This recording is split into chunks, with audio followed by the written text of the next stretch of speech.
Hi, and welcome to the third module of our University Certificate in Police Leadership. And this is week 1 of module 3. We're looking at leadership and diversity.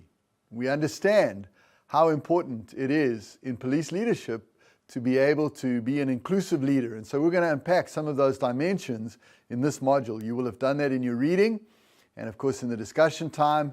And so in this lecturate, we just want to highlight some of the key features related to leadership and diversity.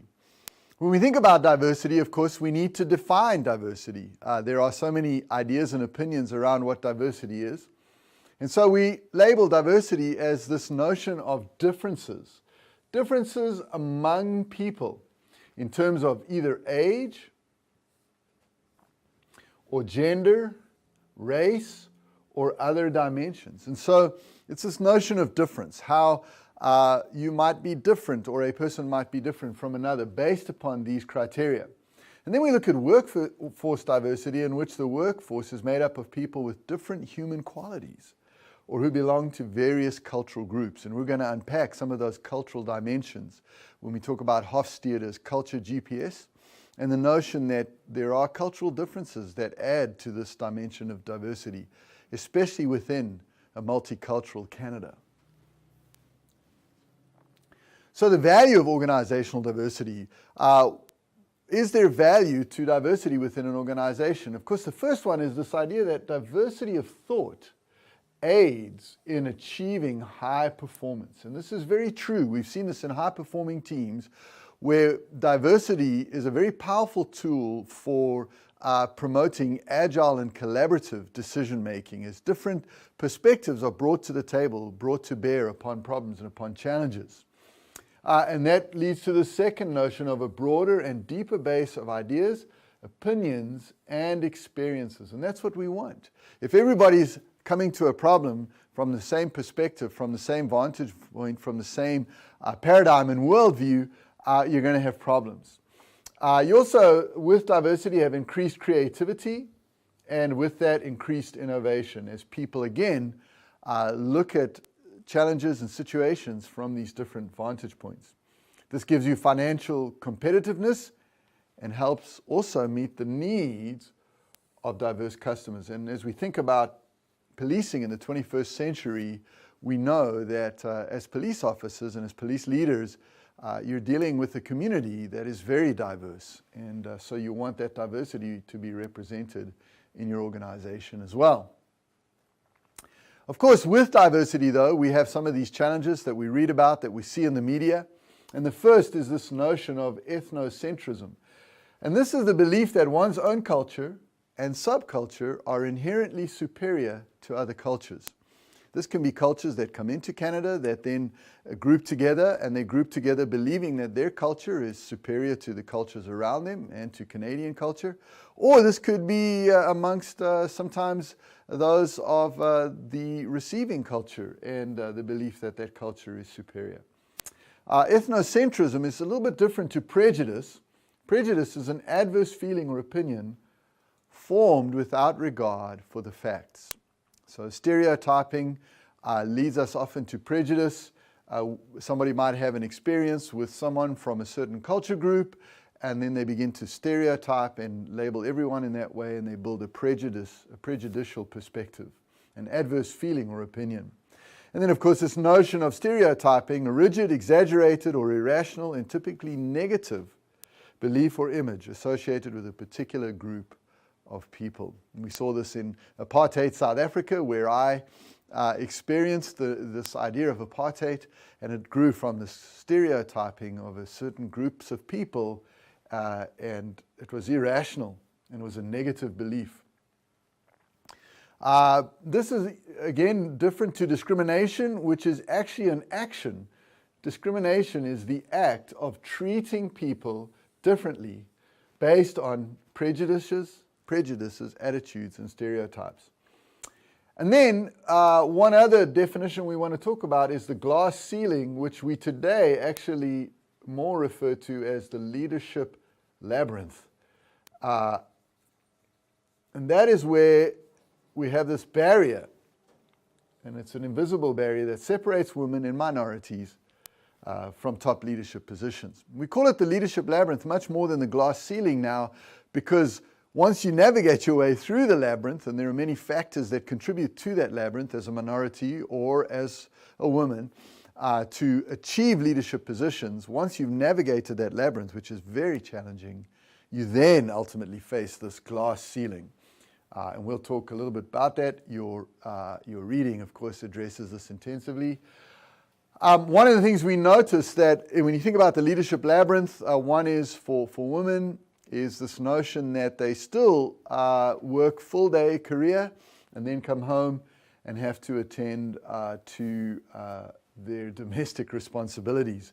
And you'll notice that women take 51% of time off work for their child sickness, and you can go through each of these. But what you'll notice is that it's women in the household who, after a full day's work, come home and attend to then the domestic duties much more so than men. And this, of course, has an impact on their career capacity. Women as leaders.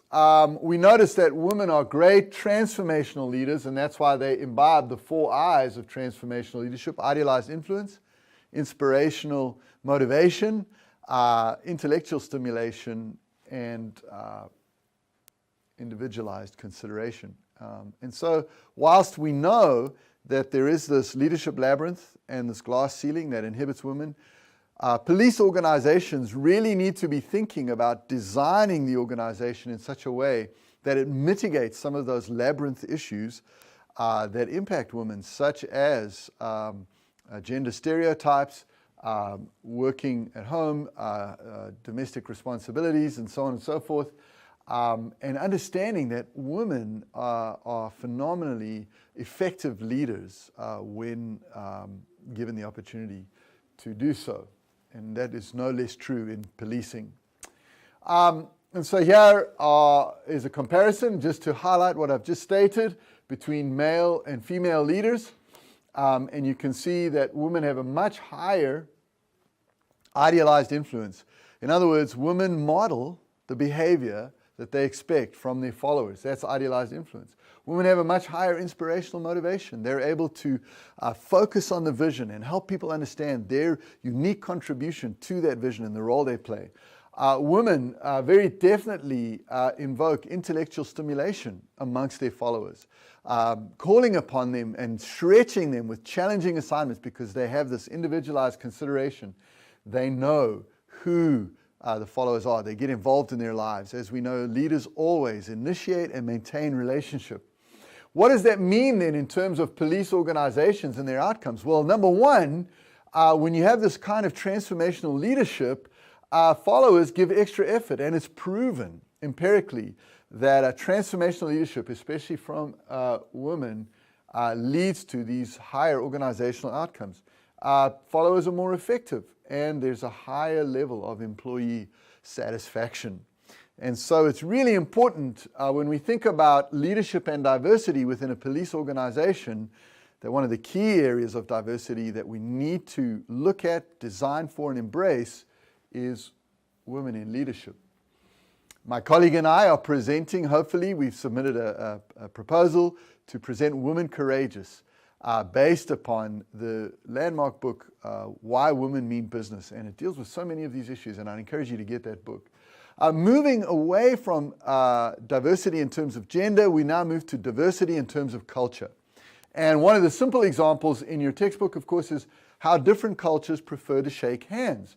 And this alerts us to the fact that there is not one monolithic culture, that there are cultural variations, and our culture can, by virtue of how we enact that culture, offend other cultures, and we have to be aware of that. Globalization has caused managers to confront a broader range of issues through this global diversity, and these issues, of course, imbibe social and cultural differences that can cause conflict.